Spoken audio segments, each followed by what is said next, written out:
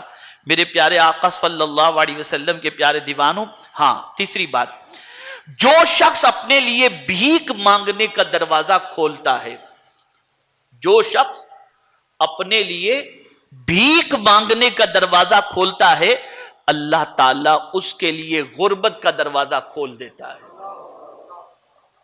بہت سارے مانگنے والے آپ کو ایسے ہی ملیں گے، اللہ ماشاء اللہ، جب دیکھو تب.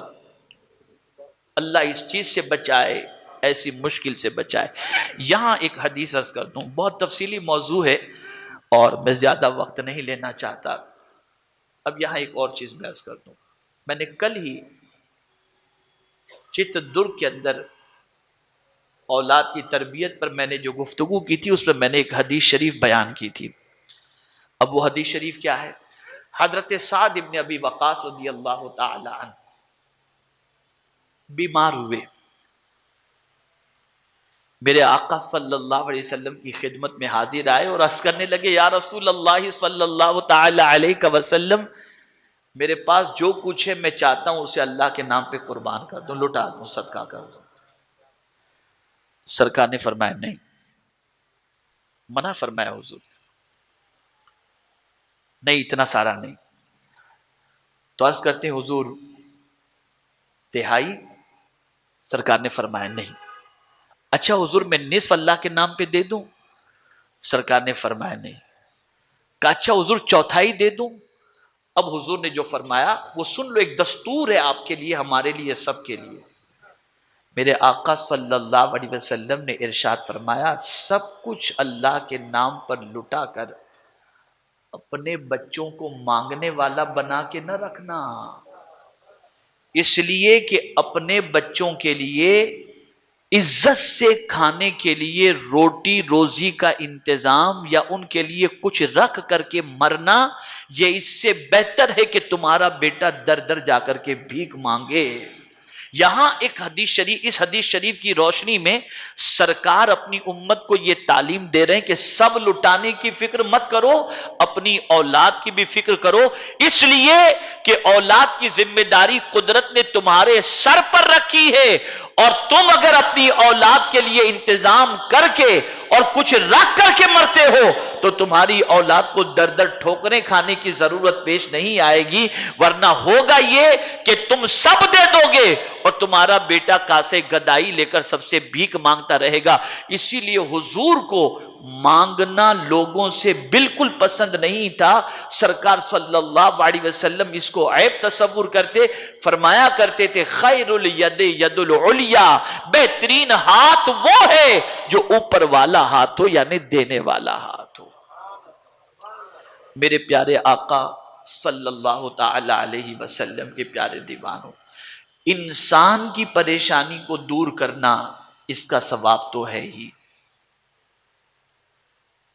پھر اس کے ساتھ جانور کی پریشانی دور کرنا اس پر بھی ثواب ہے، اور مسلمان کی پریشانی کو دور کرنا اس کا ثواب تو کیا کہنا.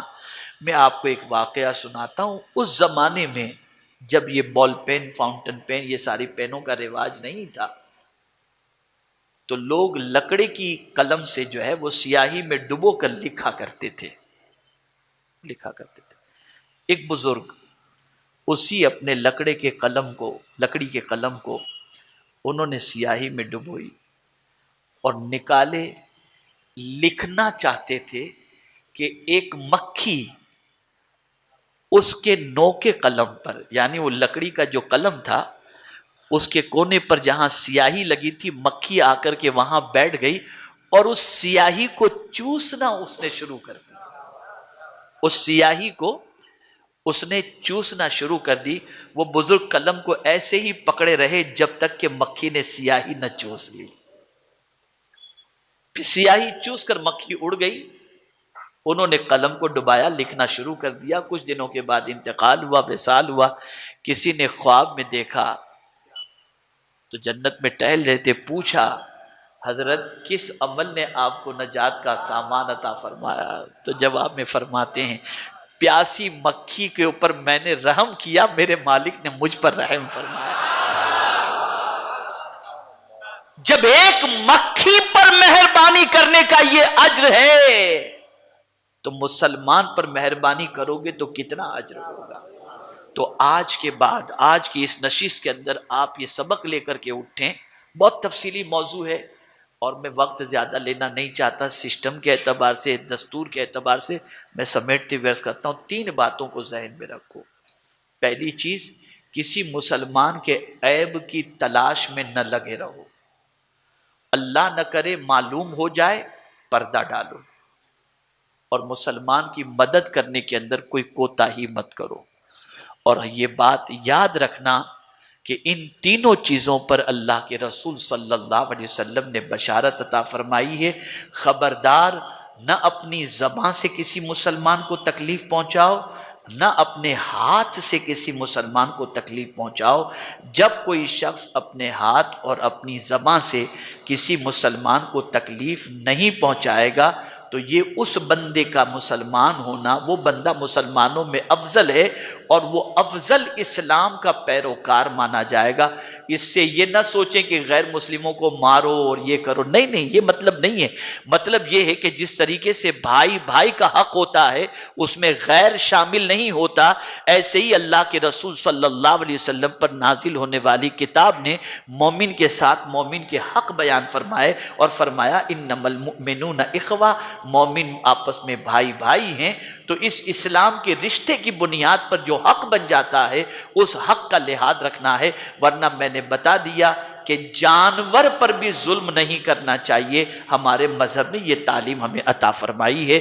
تو ہمیں چاہیے کہ ہم اپنے ہاتھوں سے اور اپنی زبان سے مسلمان کی آبرو سے کھیلنے سے بچنے کی کوشش کریں، انسانوں کی آبرو سے کھیلنے کی بچنے کی کوشش کریں، اور ساتھ ہی ساتھ میرے پیارے آقا صلی اللہ علیہ وسلم کے پیارے دیوانوں، آقا کریم صلی اللہ علیہ وسلم کی تعلیمات کو دل کے نہا خانے میں جگہ دیں۔